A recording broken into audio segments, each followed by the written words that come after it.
আজকে আমরা শিখব যে কি করে মাইক্রোসফট অফিসে শেপ ক্রিয়েট করতে হয়। শেপ ক্রিয়েট করে তার মধ্যে কালার করে কি করে লিখতে হয়। ফার্স্টে আমাকে তার জন্য ইনসার্ট ট্যাবে যেতে হবে, সেখান থেকে চুজ করব শেপ।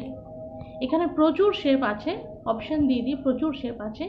যে শেপটা আমার দরকার সেই শেপটাকে আমি জাস্ট ক্লিক করব, ক্লিক করে এখানে ড্র্যাগ করব। শেপটাকে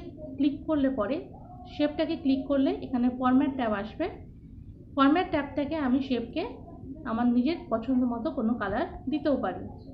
কালার দেওয়ার পর এই শেপটার ভেতরে আমি লিখব কি করে, শেপের মাঝখানে রাইট ক্লিক, দেন অ্যাড টেক্সট। অ্যাড টেক্সট করলে তোমরা দেখতে পাবে যে কার্সারটা অটোমেটিক শেপের ভেতর চলে গেছে। তখন আমি এখানে যেটা খুশি লিখতে পারি। আমি লিখলাম শেপস। এই লেখাটাকে আমি ঠিক আমাদের টেক্সটের মতো করে এখান থেকে বড় করে দিতে পারি, কালার করতে পারি, কালারও করতে পারবো। এটাকে আমি ফন্ট চেঞ্জও করতে পারবো। তোমরা দেখতে পাচ্ছ আমি শেপটাকে